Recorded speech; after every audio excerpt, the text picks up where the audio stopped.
കാറ്റത്തെ കിളിക്കൂട് സീരിയലിന്റെ latest episode review ആണ് പറയുന്നത്. അങ്ങനെ ഒട്ടും പ്രതീക്ഷിക്കാതെ നേരത്തായിരിക്കട്ടെ രാജീവനും സുധീഷും തമ്മിൽ കണ്ടുമുട്ടുന്നത്. അവർ കണ്ടുമുട്ടുന്ന നേരത്തിന് സുധീഷും രാജീവനും തമ്മിൽ ചില വാക്ക് തർക്കങ്ങളൊക്കെ അങ്ങോട്ടും ഇങ്ങോട്ടും നടത്തുന്നുണ്ട്. തന്റെ മോളെ താൻ ഇവിടെ നിന്നും വീട്ടിലേക്ക് കൂട്ടിക്കൊണ്ടുപോകുമെന്ന് നിധിയുടെ അച്ഛൻ സുധീഷിനെ അങ്ങ് വെല്ലുവിളിക്കും. ഇത് കേട്ടപ്പോൾ സുധീഷ് വിടുന്നില്ല. ഓ, അങ്ങനെ കൊണ്ടുപോകാൻ പറ്റുമെങ്കിൽ നിങ്ങൾ അങ്ങ് കൊണ്ടുപോയി കാണിക്കുകയെന്ന് സുധീഷും അങ്ങ് തന്റെ ഇടത്തോടെ പറയും. സുധീഷ് അത് അത്ര വലിയ കാര്യമായിട്ടൊന്നും എടുത്തിട്ടില്ല. പക്ഷേ രാജീവൻ അങ്ങനെയല്ലായിരുന്നു. സുധീഷ് പിന്നീട് നേരെ ഹരീഷിന്റെ വർക്ക്ഷോപ്പിലേക്ക് വന്നിട്ട് രാജീവനെ കണ്ട കാര്യങ്ങളെല്ലാം തന്നെ വെല്ലുവിളിച്ചതിനെ കുറിച്ചൊക്കെ അങ്ങ് വിവരിച്ചു കൊടുത്തു. 7 ദിവസത്തിനുള്ളിൽ നിധിയെ കൂട്ടിക്കൊണ്ടുപോകുമെന്നൊക്കെയാ അങ്ങേര് പറഞ്ഞിരിക്കുന്നത്. ഹരീഷ് അപ്പൊ ചോദിക്കുന്നത്, എടാ ഇനി അങ്ങനെ എന്തെങ്കിലും സംഭവിക്കോ എന്ന്. എവിടുന്ന്, അങ്ങനെയൊന്നും നടക്കാനൊന്നും പോകുന്നില്ലടാ എന്ന് സുധീഷ് അങ്ങ് തറപ്പിച്ചു പറഞ്ഞു. അയാൾക്ക് അങ്ങനെ അങ്ങ് പെട്ടെന്ന് വന്ന് വിളിച്ചോണ്ടു പോകാൻ പറ്റുന്ന കാര്യമാണോ ഇത്? അല്ലെങ്കിൽ തന്നെ നിധി ഇതിന് സമ്മതിക്കുമെന്ന് നിനക്ക് തോന്നുന്നുണ്ടോ? നിധിക്ക് ആ കുടുംബത്തിന്റെ സ്വഭാവം നന്നായിട്ടറിയാം. അതുകൊണ്ട് അവൾ ഒരിക്കലും അങ്ങോട്ടേക്ക് പോകില്ല എന്ന് സുധീഷ് അങ്ങ് ഉറപ്പിച്ചു പറഞ്ഞു. പക്ഷേ സുധീഷിന്റെ ആ ഒരു കണക്കുകൂട്ടലുകളെല്ലാം തന്നെ തെറ്റിച്ചുകൊണ്ട് രാജീവ് ആ ഒരു വെല്ലുവിളി ഏറ്റെടുത്ത് നിധിയുടെ വീട്ടിലേക്ക് അങ്ങ് വരികയാണ്. വരുന്ന വഴിക്ക് വീട് എവിടെയാണെന്ന് അങ്ങേർക്ക് കൃത്യമായി അറിയില്ലായിരുന്നു. അപ്പോഴാണ് യാദൃശ്ചികമായി സുഭാഷിനെ കാണുന്നത്. സുഭാഷിനോട് വഴി ചോദിച്ചു കഴിഞ്ഞപ്പോൾ സുഭാഷ് പറഞ്ഞു കൊടുത്തു, അതെ, ഞാൻ വീട്ടിലേക്ക് തന്നെയാ പോകുന്നത്. അങ്ങനെ സുഭാഷ് രാജീവിനെ കൂട്ടി വീട്ടിലേക്ക് വന്നു. പിന്നീട് നിധിയെ വിളിച്ചിട്ട് ഒരു സർപ്രൈസ് ഉണ്ടെന്ന് പറയും. നിധി ഭയങ്കര സന്തോഷത്തോടു കൂടി തന്നെ പുറത്തേക്ക് ഇറങ്ങി വന്നപ്പോൾ കാണുന്നത് സ്വന്തം അച്ഛനെ ആയിരിക്കും. ഒരു നിമിഷം അവൾ അത് അന്തം വിട്ടുപോയി. വിശ്വസിക്കാൻ പോലും പറ്റുന്നില്ലട്ടോ നിധിക്ക്. അച്ഛ എന്ന് വിളിച്ചുകൊണ്ട് അവൾ അങ്ങോട്ടേക്ക് ഇറങ്ങി ചെന്നു. അപ്പോഴേക്കും രാജീവിന്റെ കണ്ണൊക്കെ അങ്ങ് നിറഞ്ഞു വരുന്നുണ്ട്. രാജീവൻ ആ ഒരു വീണ്ടും പരിസരമൊക്കെ ഇങ്ങനെ നോക്കിക്കണ്ടു.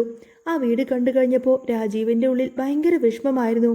രാജകുമാരിയെ പോലെ വളർന്ന തന്റെ മോൾ ഇവിടെ വെറും ഒരു കുപ്പത്തൊട്ടിക്ക് സമാനമായ വീട്ടിൽ കഴിയാണല്ലോ എന്ന് ഓർത്തിട്ട് മോളെ അങ്ങ് ചേർത്ത് പിടിച്ചുകൊണ്ട് തന്നെ അച്ഛൻ അങ്ങ് പൊട്ടിക്കരഞ്ഞു. അച്ഛൻ തന്നെ കാണാൻ വന്നല്ലോ, പിണക്കമൊക്കെ മാറിയല്ലോ എന്നോർത്തുകൊണ്ട് തന്നെ നിധിയും ഭയങ്കര സന്തോഷത്തിലായി. പിന്നെ അച്ഛനെ അകത്തേക്ക് ക്ഷണിക്കുന്നുണ്ട്. ആ സമയത്തിന് ഭാസ്കരൻ ചില സംശയങ്ങളൊക്കെ തോന്നി. ഇത്ര പെട്ടെന്ന് നിധിയെ കാണാൻ ഇങ്ങോട്ടേക്ക് വരണമെങ്കിൽ ഇതിന് പിന്നിൽ എന്തെങ്കിലും ചതി ഉണ്ടാവുമോ എന്ന് അദ്ദേഹം ചിന്തിച്ചു. പിന്നീട് ഭാസ്കരനെയും അവിടെയുള്ള ഓരോരുത്തരെയും പരിചയപ്പെടുത്തി. ആ സമയത്തിന് സുധീഷ് അവിടെ എത്തിയിട്ടില്ലായിരുന്നു. അപ്പോഴാണ് നികേഷ് വന്നിട്ട് പറയുന്നത് സുധീഷേട്ടനെ വിളിച്ച് പറയാമെന്ന്. പക്ഷേ രാജീവൻ അത് തടഞ്ഞു. ജോലിക്ക് പോയതല്ലേ, അത് കഴിഞ്ഞിട്ട് വരട്ടെ എന്ന് അങ്ങേര് പറയും. ഒടുവിൽ സുഭാഷ് ചായയൊക്കെ വെച്ച് കൊടുക്കുന്നുണ്ട്. നിധി ഭയങ്കര സന്തോഷത്തിലായിരുന്നു. നിധി ഒരിക്കലും പ്രതീക്ഷിച്ച കാര്യമായിരുന്നില്ലല്ലോ ഇങ്ങനൊരു ട്വിസ്റ്റ്. പിന്നീട് രാജീവൻ വിശേഷങ്ങളൊക്കെ ചോദിച്ചറിഞ്ഞു. നിധി പറയുന്നത് താൻ ഇവിടെ സുഖമായിട്ടിരിക്കുകയാണെന്നും ഹാപ്പിയാണെന്നൊക്കെ. ജോലിക്ക് ട്രൈ ചെയ്യുന്നുണ്ട്. 1-2 ഇന്റർവ്യൂ ഒക്കെ അറ്റൻഡ് ചെയ്തിരുന്നു എന്നും അവൾ പറയും. അതിനുശേഷമാണ് രാജീവൻ ആ ഒരു കാര്യം പറയുന്നത്. മോളെ, ഇത്രയും ആയല്ലോ, മോൾക്ക് കുറച്ചു ദിവസം ഇനി വീട്ടിൽ വന്ന് നിന്നൂടെ എന്ന്. അത് കേട്ടപ്പോൾ നിധി ഒന്ന് ഞെട്ടി. തന്നെ മാത്രം കൊണ്ടുപോകാനുള്ള പ്ലാനാണോ ഇതെന്ന് ഭാസ്കരന് സംശയിച്ചു. എന്നാ 2 പേരും കൂടി വന്നാൽ മതി, സുധീഷിനെയും കൂട്ടിക്കോ എന്ന് രാജീവ് പറഞ്ഞപ്പോൾ നിധിക്ക് സമാധാനമായി. സുഭാഷും നികേഷും അപ്പോഴാണ് ആശ്വാസമായത്. പിന്നീട് ആഹാരം കഴിക്കാമെന്ന് വെച്ചപ്പോൾ ഇങ്ങേരി ഇവിടെ നിന്നും കഴിക്കുമോ എന്ന ടെൻഷൻ അവർക്കുണ്ടായിരുന്നു. രാജീവ് പറയുന്നുണ്ട്, പേടിക്കണ്ട, എന്താണെങ്കിലും ഞാൻ കഴിച്ചോളാമെന്ന് പറയും. വെജ് ആണോ നോൺ വെജ് ആണോ എന്ന് ചോദിച്ചപ്പോൾ എന്തുണ്ടാക്കിയാലും കഴിക്കാമെന്ന് അയാൾ പറഞ്ഞു.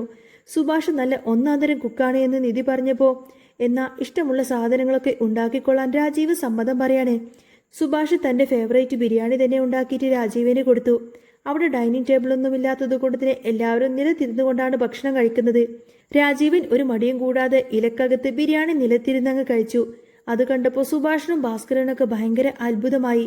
ആ കോടീശ്വരൻ നിലത്തിരുന്ന് ഭക്ഷണം കഴിക്കുക എന്ന് പറഞ്ഞ ചെറിയ കാര്യമൊന്നുമല്ലല്ലോ. ആഹാരമൊക്കെ കഴിഞ്ഞ് സുധീഷും കൂടെ വന്നപ്പോൾ രാജീവിനെ കണ്ടപ്പോൾ വിശ്വസിക്കാനായില്ല. നികേഷ് ഒരു സർപ്രൈസ് ആയിക്കോട്ടെ എന്ന് കരുതിയിട്ട് സുധീഷിനോട് കാര്യമൊന്നും തന്നെ പറഞ്ഞിരുന്നില്ല. രാജീവ് ചിരിച്ചുകൊണ്ട് സുധീഷിനെ വിളിച്ചു. സുധീഷിന് മനസ്സിലായി ഇങ്ങേര് ഒരു പടി മുന്നേ എറിഞ്ഞിരിക്കുകയാണ് എന്ന്. തന്നെ വിളിച്ചിട്ട് മണിക്കൂറുകൾക്കുള്ളിൽ തന്നെ അയാൾ ഇവിടെ എത്തിയിരിക്കുന്നു. ഇതിന് പിന്നിൽ എന്തോ ലക്ഷ്യമുണ്ട്. രാജീവൻ അവന്റെ തോളത്ത് കൈയിട്ട് മരുമോനെ എന്ന് വിളിച്ച് സംസാരിച്ചു. ഏതൊരു അച്ഛനും മകൾ ഒളിച്ചോടി പോകുമ്പോൾ പ്രതികരിക്കില്ലേ? പക്ഷേ മോളെ കാണാതിരിക്കാൻ പറ്റാത്തത് കൊണ്ടാ വന്നതെന്ന് അയാൾ പറഞ്ഞു. സുധീഷിന് കാര്യങ്ങളൊക്കെ അറിയാമായിരുന്നു. നിധിയെ വീട്ടിലേക്ക് കൂട്ടിക്കൊണ്ടുപോകുന്ന കാര്യം സുധീഷ് തടയാൻ നോക്കിയെങ്കിലും അത് നടന്നില്ല. സുധീഷ് വരണ്ട എന്ന് രാജീവ് പറഞ്ഞപ്പോൾ ഇവളെ നൈസായിട്ടങ്ങ് കൊണ്ടുപോകാനുള്ള പ്ലാനാണോ എന്ന് സുധീഷ് സംശയിച്ചു. അതുകൊണ്ട് സുധീഷും കൂടെ പോവാമെന്ന് വെച്ചു. ഹരീഷിനോട് സുധീഷ് പറയുന്നത് ഇതെന്തോ ഒരു ട്രാപ്പാണെന്നാ എനിക്ക് തോന്നുന്നത്. യാത്രക്കിടയിൽ രാജീവ് ഡ്രൈവറെ ബസ് കയറ്റി വിട്ടിട്ട് സുധീഷിനോട് വണ്ടി ഓടിക്കാൻ പറഞ്ഞു. കുടുംബകാര്യങ്ങൾ ഡ്രൈവർ കേൾക്കണ്ടല്ലോ എന്ന് പറയും. നിധിയുടെ അടുത്തിരുന്ന് അവളെ ചേർത്ത് പിടിച്ചു. സുധീഷിന് അത് കണ്ടപ്പോൾ തന്നെ നല്ല സങ്കടം വന്നു. രാജീവിന്റെ വീട്ടിലെത്തിയപ്പോൾ ഹേമക്കും അരുണിനും ശരിക്കും അത് വിശ്വസിക്കാൻ പോലും ആയില്ല. ആരതിയൊക്കെ ഒഴിഞ്ഞ് നിധി അകത്തേക്ക് കയറ്റി. സുധീഷിനെ കണ്ടപ്പോൾ അരുണിന് നല്ല കട്ട കലിപ്പായിരുന്നു. ആഹാരം കഴിക്കാനിരുന്നപ്പോൾ നിധി കാണാതെ നേരം നോക്കിക്കൊണ്ട് തന്നെ രാജീവും അരുണും സുധീഷിനെ ശരിക്കും അങ്ങ് ഇട്ട് അപമാനിച്ചു. സെറ്റിയിൽ ഇരിക്കാൻ വന്ന സുധീഷ് അവിടെയല്ല നിലത്തിരിക്കാൻ അവരാജ്ഞാപിച്ചു. നീ ഈ വീടിന്റെ പടി കയറാൻ യോഗ്യതയില്ലാത്തവനല്ലേ എന്ന് അരുൺ അങ്ങ് ആക്രോശിക്കാണ്. നിധി വന്നപ്പോൾ അവൻ ഉടനെ തന്നെ അങ്ങ് ട്രാക്ക് മാറ്റി. അവൻ കോളേജ് ലൈഫ് ആക്ട് ചെയ്ത് കാണിക്കുമായിരുന്നു എന്ന് നുണ പറഞ്ഞു. സുധീഷ് നിധിക്ക് വേണ്ടിയിട്ട് അതെല്ലാം സഹിച്ചവിടെ നിന്നു. രാത്രി സുധീഷിനെ ഡ്രൈവറുടെ മുറിയിൽ കിടത്താൻ അവർ പദ്ധതിയിട്ടു. പക്ഷേ സുധീഷ് ബുദ്ധിപൂർവ്വം തന്നെ നിധിയുടെ മുറിയിൽ തന്നെ അങ്ങ് കയറി പറ്റി. ആ വലിയ ആഡംബര മുറി കണ്ടപ്പോൾ അവന് വലിയ സന്തോഷമായിരുന്നു. നിധി ബെഡിലും സുധീഷ് താഴെ ബെഡ് വിരിച്ചും കൊണ്ട് തന്നെ താഴെ കിടന്നു. രണ്ടാളും കൂടി കുറേ നേരം മനസ്സ് തുറന്ന് ഒരുപാടങ്ങ് സംസാരിച്ചു. രാജീവ് ചതിക്കാൻ നോക്കിയെങ്കിലും ഒടുവിൽ സുധീഷിനെ നിധിയോടൊപ്പം ആ ഒരു മുറിയിൽ കഴിയാനുള്ള ഭാഗ്യം കിട്ടി. ആ രാത്രി വലിയ AC മുറിയിൽ കിടക്കുമ്പോഴും സുധീഷിന് ഒട്ടും തന്നെ ഉറക്കം വരുന്നുണ്ടായിരുന്നില്ല. താഴെ വിരിച്ച മെത്തയിൽ കിടന്ന് മുകളിലെ ആഡംബര ഫാനിലേക്ക് നോക്കി അവൻ ഓരോന്ന് ആലോചിച്ചു. കട്ടിലിൽ കിടന്ന് നിധി പഴയ കാര്യങ്ങളൊക്കെ ഓർത്ത് ഓരോന്നൊക്കെ പറയുന്നുണ്ടായിരുന്നു. സുധീഷേ, ഈ റൂമിൽ നമ്മൾ രണ്ടാളും ഇങ്ങനെ ഇരിക്കുമെന്ന് ഞാൻ സ്വപ്നത്തിൽ പോലും വിചാരിച്ചതല്ല എന്ന് അവൾ പറഞ്ഞപ്പോൾ സുധീഷ് വെറുതെ ഒന്ന് മൂള മാത്രം ചെയ്തു. അങ്ങേരുടെ മനസ്സിൽ നിറയെ രാജീവിന്റെയും അരുണിന്റെയും ആ ഒരു മുഖഭാവങ്ങൾ മാത്രമായിരുന്നു. പിറ്റേന്ന് രാവിലെ സുധീഷ് നേരത്തെ തന്നെ എഴുന്നേറ്റ് പുറത്തേക്ക് ഇറങ്ങിയപ്പോൾ കണ്ടത് അരുൺ ഹാജരാക്കിയ ചില ഗുണ്ടായുസ ലുക്കുള്ള കൂട്ടുകാരെയാണ്. സുധീഷിനെ ഒന്ന് വിരട്ടാനായിരുന്നു അവരുടെ പ്ലാന്.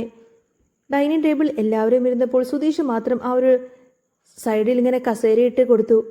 രാജീവ് വളരെ ഗൗരവത്തിൽ സുധീഷിനോട് സംസാരിക്കാൻ തുടങ്ങി.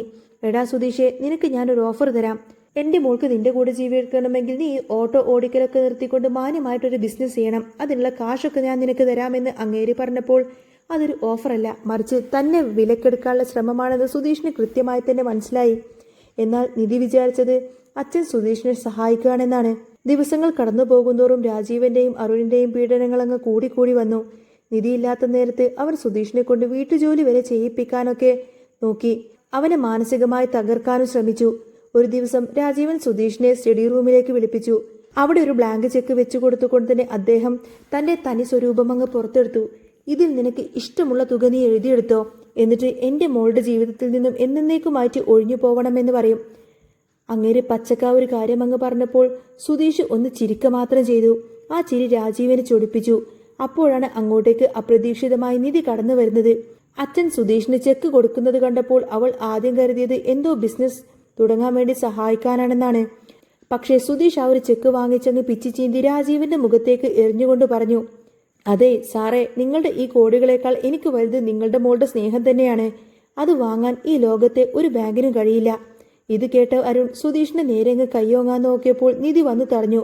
അപ്പോഴാണ് അച്ഛന്റെയും ചേട്ടന്റെയും യഥാർത്ഥ മുഖം അവൾ തിരിച്ചറിയുന്നത്. തങ്ങളെ ഇങ്ങോട്ടേക്ക് വിളിച്ചു വരുത്തിയത് സ്നേഹം കൊണ്ടല്ല, മറിച്ച് അപമാനിച്ചു പറഞ്ഞു വിടാനാണെന്ന് നിധിക്ക് ബോധ്യപ്പെട്ടു. അവൾ അച്ഛനോടങ്ങ് പൊട്ടിത്തെറിച്ചു. എന്റെ ഭർത്താവിനെ മാനിക്കാത്ത ഈ വീട്ടിൽ എനിക്കും ഇനി ഒരു നിമിഷം പോലും നിൽക്കാൻ കഴിയില്ല എന്ന് പറഞ്ഞുകൊണ്ടതിനെ അവൾ സുധീഷിന്റെ കയ്യും പിടിച്ചു. രാജീവും അരുണും അവരെ തടയാൻ നോക്കിയെങ്കിലും നിധി ഉറച്ച തീരുമാനത്തിലായിരുന്നു. അവൾ ആ വലിയ കൊട്ടാരം ഉപേക്ഷിച്ചുകൊണ്ട് പുറത്തേക്ക് നടന്നു. അങ്ങനെ പടിയിറങ്ങുമ്പോൾ സുധീഷ് രാജീവിന്റെ മുഖത്ത് നോക്കിക്കൊണ്ട് ഒന്നുകൂടെ പറഞ്ഞു, നിങ്ങൾ പറഞ്ഞ 7 ദിവസം തികയുന്നതിന് മുൻപേ തന്നെ ഞാൻ എന്റെ മോളെയും കൂട്ടിക്കൊണ്ട് പോവാണ്. ഇനി ഒരിക്കലും അവൾ എങ്ങോട്ടേക്ക് പ്രതീക്ഷിക്കണ്ട. അവൻ നേരെ പോയത് തങ്ങളുടെ ആ ഒരു പഴയ കൊച്ചു വീട്ടിലേക്ക് തന്നെയായിരുന്നു. അവിടെ സുഭാഷും ഭാസ്കരനും നികേഷും ഹരീഷും എല്ലാവരും തന്നെ അവരെ കാത്തിരിക്കുന്നുണ്ടായിരുന്നു. നിധിക്കിപ്പോൾ ആ പഴയ വീടാണ് കൊട്ടാരത്തേക്കാൾ വലുത് എന്ന് തോന്നി. സുധീഷിന്റെ ആത്മാഭിമാനവും നിധിയുടെ സ്നേഹവും ജയിച്ച ആ ഒരു നിമിഷം കുടുംബത്തിൽ വീണ്ടും സന്തോഷം നിറഞ്ഞു. രാജീവും അരുണും തങ്ങളുടെ അഹങ്കാരത്തിന് കിട്ടിയ തിരിച്ചടി ഓർത്തു കൊടുത്ത് ആ ഒരു വലിയ വീട്ടിൽ വീണ്ടും തനിച്ചായി. അങ്ങനെ ഇനി കാറ്റത്തെ കിടിക്കൂടിൽ വരാൻ പോകുന്ന നല്ല അടിപൊളി സൂപ്പർ ത്രില്ലിംഗ് എപ്പിസോഡുകളൊക്കെ തന്നെയാണ് കേട്ടോ. നിങ്ങൾക്ക് ഈ ഒരു ചാനൽ ഇഷ്ടമാവുകയാണെങ്കിൽ സബ്സ്ക്രൈബ് ചെയ്യാനും സപ്പോർട്ട് ചെയ്യാനും മറക്കല്ലേ. നെക്സ്റ്റ് വീഡിയോ ആയിട്ട് വരാം. ബൈ.